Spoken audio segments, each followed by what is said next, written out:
Right, morning, morning. Welcome, everybody. This morning we are talking tattoos. Yeah,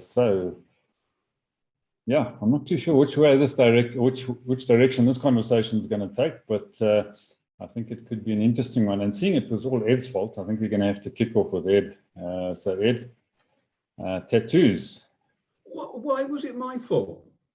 Why not? Nothing to do with me. It was down to Lee. She obviously wants to get one.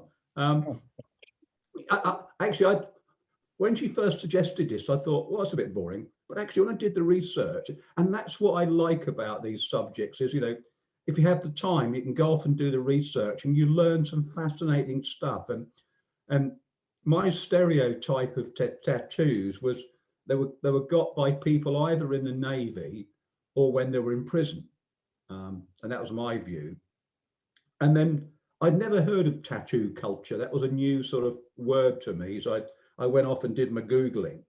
And the first article I read said that 25 years ago, tattoos were actually quite common amongst sailors and prison inmates.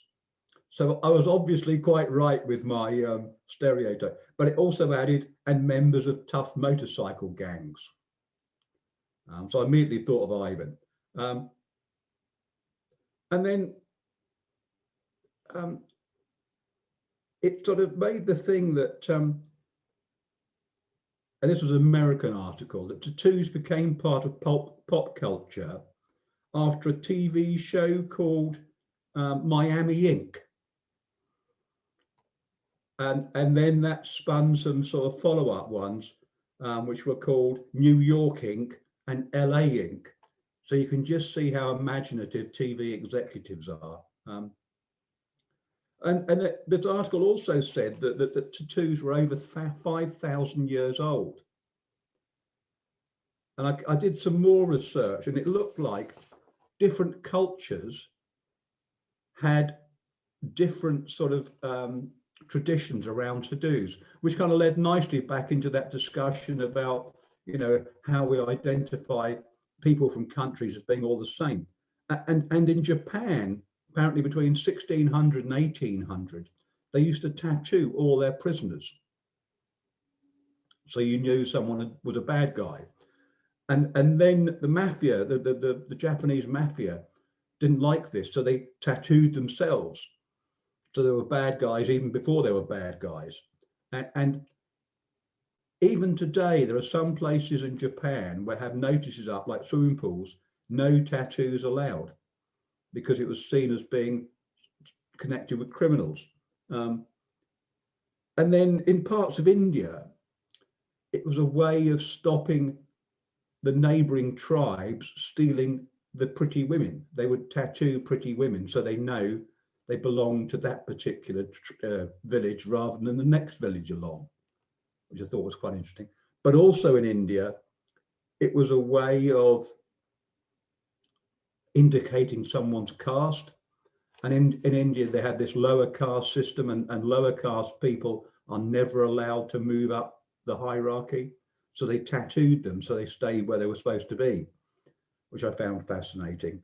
And then other cultures had different things.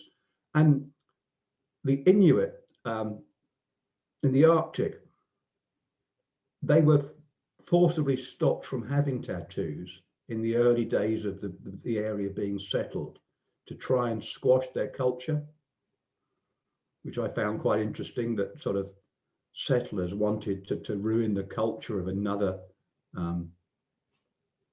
thing. And yes, and then I found out that 1 in 3 people in the UK have a tattoo, which I didn't know.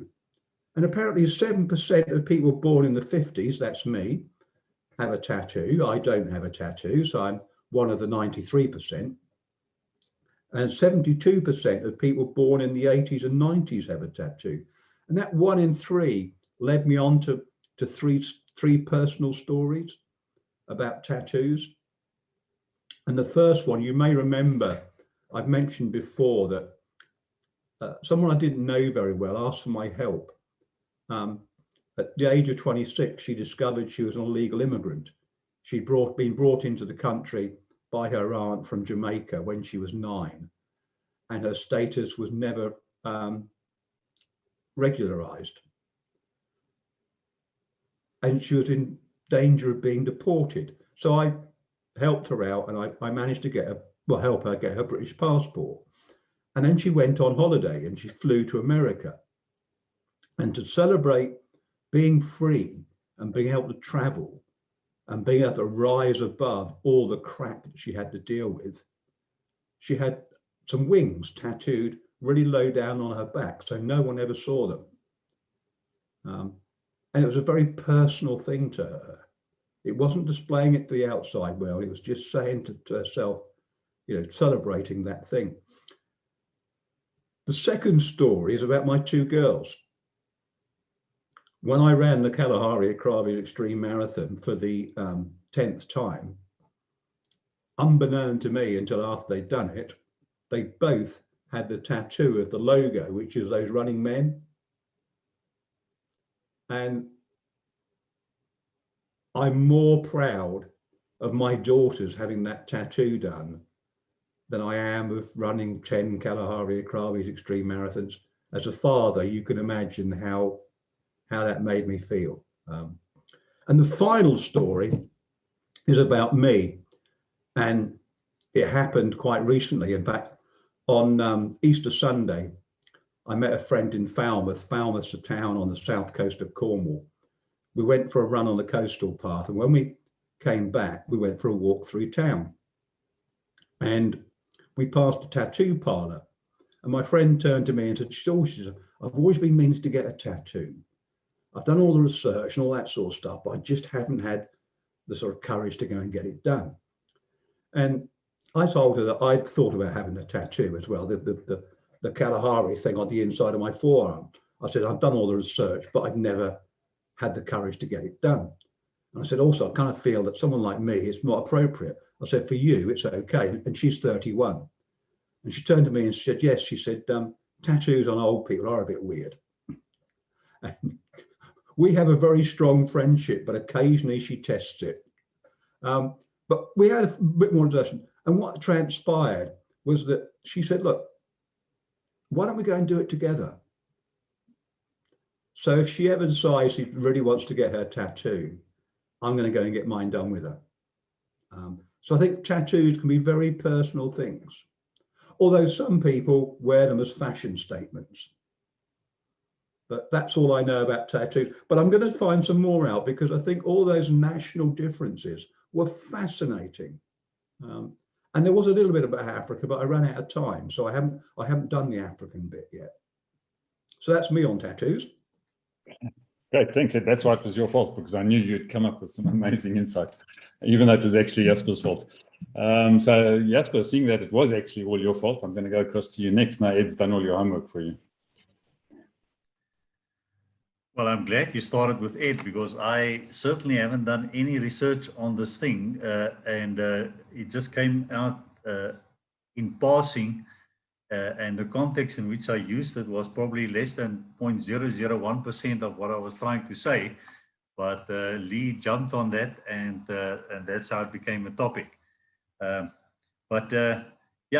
I think for me, I personally don't like tattoos. Fortunately, none of my kids so far wanted to have a tattoo, but I just keep observing it, how it almost now proliferate wherever you see people, and it's not just a tattoo to commemorate an event like the Kalahari Run or something like that. It's literally people look at their bodies now as almost a canvas to say, okay, how many pictures can I get onto this canvas, and how can I fit it in? But unfortunately, I think the idea behind it quickly fades with the reality when it's just a mingling of a whole lot of ink and you can't see clear pictures. And there's a recent story of a singer here in South Africa that when he was young, he had the body of a Greek god. But now as you get older, and he had himself tattooed, now that as you get older, and he wants to be a role model for his kids, he realized, all right, I want to get rid of tattoos, and apparently it's not that easy. You can't get rid of that tattoo. It's almost like skin grafting that you have to do. So I'm just asking myself, how do you get to the point of that first tattoo? Now, I can understand why, you know, its daughters wants to do it to commemorate something, and that makes sense. But I think for most people, it's either on the one hand a subculture, like I need to belong, and in my circle of people we all have to wear a tattoo, or it's just a rebelling against the institutions or the customs of the day to say, I will be different, I'll show you. But I'm still fascinated why people literally wants to color in every part of their body. And you see it with the rugby players, many rugby players nowadays, you know, the visible part of the body is tattooed. You see it with a lot of the youth. And then, you know, when you start Googling and what people have done and tattoos they bring over their face to disfigure their face and make themselves probably look more angry or more scary or whatever. But it's fine if it was just a painting that you can wash off, but it's a permanent thing. And I don't know why people want to do it permanently. I can see how one can almost be drawn into the culture, because I see with some kiddies parties, they have these peel on or stick on tattoos that, you know, you stick it on and then there's a picture for a while, but at least at the end of the day, you can wash it off. Now, the kids are very proud of that picture of the unicorn or the picture of the whatever it is. But I can see how subtly you are programming people to say it's okay. So, yeah. Why would people do that? Yeah, so I don't know. I think for me, the question is, the culture is here and it's now becoming big business. And like Ed has rightly said, after that TV shows that has now become series and repeated in different places, these tattooists have almost now been elevated to the professionality of a medical doctor. And you know, the very good ones can go into the finest detail kind of pictures. But you also hear a lot of things of people who wanted to say, you know, I want my beloved one's name on my chest or whatever, and then they spell it wrong. And how do you get that out? So yeah, I just don't understand that culture. Okay, thanks, Jasper. Right, Thabiso, tell us about tattoos from your perception. Sure. As a creative, I think that, you know, tattoos are actually very cool. They are a medium for like self-expression and for like expression. And I think if you really want to like immortalize something, you know, like a certain date, for example, or something that actually means something to you, you know, I think you can actually just ink it on your skin, and it actually makes everything, it gives something, it gives it a meaning, you know, it gives life something, you know. I think that it's cool, but of course, I think the whole tattoo thing can, you know, go overboard. You know, like Jesper said, why would you tattoo your face? I also don't understand that, because clearly there is no medium of expression there. Okay, maybe there is, but you're just doing it, you know, to appeal to the culture and, you know, the social norms and everything. But of course, yes, I like tattoos, you know. Maybe I'm thinking of getting one, you know, maybe, I don't know. But, you know, there's also that thing, you know, it perpetuates, you know, that thing of, you know, that self-hatred, you know, because it is like self-mutilating yourself, you know. Like, where does it stop? You see an example with maybe somebody like Michael Jackson, for example, you know, who like, you know, did the whole plastic surgery thing, and you know, he did so much to change himself. So I think my problem with tattoos is that where does it stop? You know, because it can actually no. Okay, yeah, you know, it can actually perpetuate a lot of, you know, things that can make you drift, you know, into the wrong direction, and it you can actually, you know, suffer things, you know, things like depression, because you know, depression is nowadays an epidemic. You know, everyone is anxious, you know, because of the social media and depression. You know, I'm a bit in between when it comes to tattoos, because I understand that, you know, it can serve as a medium of self-expression, but where does it stop? So I'm not really sure where I stand on tattoos, you know, but I do know that they could actually serve as a remedy, you know, because it is a medium of self-expression after all, like I alluded to, and at least it means something, you know. It can actually um, create meaning, you know, in a world that is filled with so much nihilism, you know. And nihilism is, of course, the inference that, you know, the world has no meaning at all. And I think that I don't know where I stand on tattoos. I don't know where I stand on tattoos, but I like them. At the same time, where do you stop, you know? So I don't know where to go. So I think that's my take on tattoos. Thank you. Thanks, Thabiso. Yeah, so I think we better get across to that one with the egos. So alt ego. So I'm not sure if that's a key sequence on your keyboard or whether it's just. No, it was just, thank goodness Thabiso put his name up there, because I didn't have a clue who he was or who I'm talking to. But I thought I'd rename mine just, who am I? I did it for you, Ed. I did it for you, Trevor. I did it for you. All right. But keep your name there, otherwise I'll forget on a daily basis. And I loved Ed's cryptic clue. It was just amazing, but it flew straight over my head. I missed it by a mile. But look, just going back, I mean, Jasper has run away like a frightened rat on this particular topic, and he's probably going to switch himself off, because I think this all goes back to topics and subjects that people don't want to touch on. But before I get there, let me just tell you where my old man came from. Ed, you'll find this interesting. My old man ran away at about 15 years of age in South Africa to join the war, Second World War.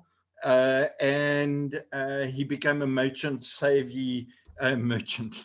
Navy seaman at the age of 15.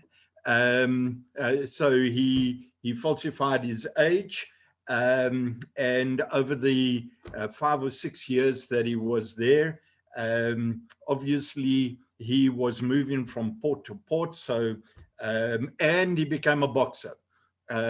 So he was into every dive and den of iniquity, clearly, which he never told me, but I'm just surmising had to be in the locations that he actually went over the course of his time period in the Second World War. And their mark of what they did, because they didn't know whether they were going to die from day to day. And they were continually under attack. Just defending you guys in the UK, Ed. So you got to thank my old man for what you're doing in Cornwall. Okay, but he had a real seaman's tattoo mixed in with a boxer's tattoo, and when he arrived, and I always remember his tattoo on his right arm, and because he was a boxer, he had a mean arm. So you didn't mess around with that. And when he came back into South Africa, he got off the boat and bought a motorbike. So here we go. and traveled on that motorbike all the way as far as he could up through Africa. And he stopped in Luanshya in Zambia. Which was then Northern Rhodesia, and he met my wife, and you know what happened there. And as a result, I'm 20X, I'm here. But the interesting thing for me is going back, I've never wanted a tattoo. To be so, I don't want a tattoo, just it's something that hasn't come through. And I was wondering now, why is it? And things that come to my head are mark of the devil, Second World War, 666, tattooing of all the Jews that were taken into concentration camps, and the association of tattoos as that mark that signified people were going to be put into gas chambers. Where does the mark of the devil come from? And this is why Jasper is running away from this. So this goes back to Christian deep indoctrination, and Jasper will have to tell me where that mark of the devil comes in the Bible, because I don't know where it is. Maybe Lee can, because Lee has connections. She's much closer to the top and the boss than I am. So where do these connections come from? And as I was thinking back, I'm sure that this has to do with messages that I received going to Sunday school and to church and that sort of thing. And it was at the back of my head. And I never wanted my girls to have tattoos. My one, oh my goodness, has got tattoos from here to there to there to all over the place. And the other one, she's got nothing. My granddaughter, where's she going to go? Phew. If she's anything like her auntie that's got tattoos all over the place, I can see that this is a mark of rebellion. Just to turn around and say, you haven't got tattoos, so how do I rebel against you as they're growing up, going to get tattoos? So she's not here now, she's at school, so don't let anyone, don't tell her that I don't want her to have tattoos. So perhaps Jasper or Lee can answer for me this thing in my head that is about mark of the devil. Oh, and by the way, yeah, what's happened to the devil? I haven't heard him being in discussion for many a year. I think it's pretty quiet. This guy's gone quiet. I don't hear him as a topic of discussion anyway. So, you know, has he disappeared, or is the rest of the world just doing all of his work? So that might be an interesting topic for people to discuss. Okay, I hand it over to Ed wants a comment here. If I could just come in, very flippantly, the devil's in the detail. I think Trevor's kind of made a slight misconnection in a way, because I don't think the numbers on Jewish people from the concentration camps were tattoos, they were branding. So I think that's kind of a different issue altogether. And I knew a lady who'd been in the concentration camps, and initially she wanted it removed, but in the end she wore it, and she wore it uncovered as a symbol of the fact that she'd survived. But I think the two are entirely different, in my opinion. Great, thanks, Ed. Yeah, well, it is. I mean, it's interesting you say that, because when we started talking, branding also came into my thoughts as a mechanism of tattooing and showing ownership of animals. You know, and the question is any different. So, Lee, seeing that you chose the topic, I'm going to let you wind this one up. Thanks, Ivan. Yeah, I think I think we choose a subject like this because it really illustrates our perceptions and our history. And so it's such I've loved the stories and just hearing where we're coming from. And I think Tabiso's pull and push is exactly where many people find themselves. so I also have stories about tattoos. And my dad, you know, he was one of those macho Bushmen from Rhodesia. And he had a sword tattoo on his arm. And but whenever anybody asked him, you know, and the little grandkids would say, "Granddad, tell me about your tattoo," and he would say it was a mistake. I never ever heard him be proud of this tattoo. For him, it was something that he had done as a foolish teenager. It was a hand job. Somebody had done it. You know, those things with needle, and, you know, you never went to a tattoo parlor to have it done. It was done with the needle and the ink. And so that's my first. So I'm not born with, oh yes, tattoos are great. And then, you know, I was also born in the era where even having pierced ears was frowned upon. So when I came back from the United States with pierced ears, and I had one, and then two, I put two in the one ear, and that was not, it was exactly self-expression, and I'm an adult and I can do what I like, and I know my mom isn't going to like it, but so what? and then my daughters, you know, that became a fad. And so we made a rule in our family that at the age of 13, when you felt the rebellious, what happened to the good? I love that. Only when I was 18, I had to wait till I was 18 to rebel. But my daughters said, oh no, they wanted, you know, to have pierced ears. So we had a rule 13, you could, if you wanted, you could have your ears pierced. Then they wanted belly button rings. Belly button rings. I mean, that was the next thing. What is the world coming to? And so we made a rule again in our family that if you still wanted a belly ring by the time you were 16, you could have a belly ring. You had to pay for it yourself too. So I think these are all connected in a way, because I don't know if it's just a culture. We talk about it as a culture, and I love what Edward spoke about, that there is this history of tattoos having meaning in cultures.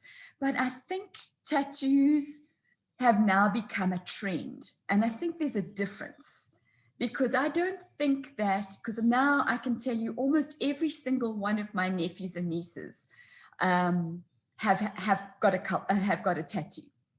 And I don't know that any of them would describe themselves as belonging to a culture, that identifies them in some culture. I think they see it as a trend, and something that is acceptable in their generation, but it's also doesn't. So my other story about tattoos is taking my nephew.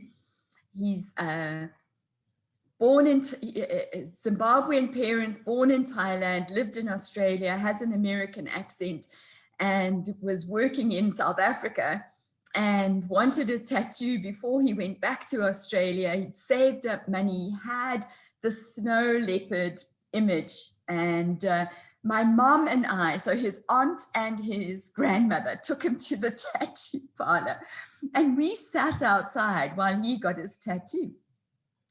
And I saw the real pain of what it takes to get a tattoo, because this was a strapping 20-year-old, and he came out absolutely sodden with sweat. It had all along his calf, and I said to him, "You need something." He said, "Yes, a beer." That was the thing that was going to get him through. He needed a beer. And I've subsequently, when I see somebody with a tattoo, I ask them about it. They will tell me about this tattoo, and it is this fascinating fascinating stories. Yes, I agree. Some people do it because of trends. Some people do because they're addicted. They, you know, it's one after the other. When do you stop? But who's that? It's their skin. They can do with it what they like. It's not up to me. I don't think it's, you know, it's their choice. But very often when you ask somebody about a tattoo, there's a story. It's a symbol. It has and I love Tabiso's word, immortalize. It's there to represent something that does have permanent meaning in their lives. One of my daughter's friends, who's a dancer, has a tattoo for each one of his shows. And so he finds a symbol for what that show has meant to him. And he has to find a place on his body to put it that is not going to interfere with whatever costume he's going to wear for the next show. But there are these tremendous, and I think also tattoo artists have become artists, true artists. And they understand that their art is walking around and has permanent place in this person's life. So the value of what they are doing is very present for them. I mean, there might be some, of course, there's always shysters, but there is a sense of the responsibility and the beauty of what they are doing alongside what they are painting onto people's skins. So that's, yeah, thinking about it. So thinking about a tattoo, so it does make me think, am I too old to have a tattoo? No, surely not. I'm young. I've still got 40-something years ahead of me. Surely that there's enough time to have a tattoo in my life that has some meaning and symbolic representation. But I can tell you, for whatever reasons, Trevor, you might, that there are ingrained prejudices against it. And the Christian culture definitely is not very happy with it, including my husband. Yeah, thanks. Tabisa, did you want to add something in there? So you put your hand up, or you just... No, I'm okay. No. Yeah, right, I'm okay. good, yeah. So after all that, I'm confused. But I do agree with Ed's friend. I think old people with tattoos are weird, and guess what? Every young person who has a tattoo gets old. So you've got a challenge in my mind there. And I think the other thing is, you know, all these people who get tattoos think they're being unique, but they're all doing exactly the same thing. So yeah, I simply don't understand it. Doesn't make any sense to me at all. Have zero desire to get one.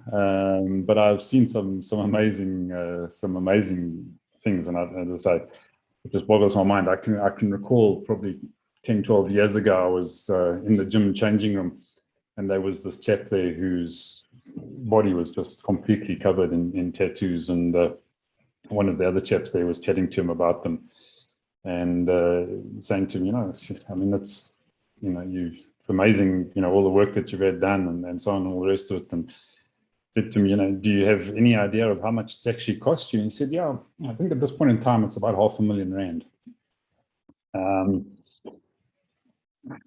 So you want to pay out a lot of money and go through a lot of pain? Be my guest, have a tattoo. I ain't going there.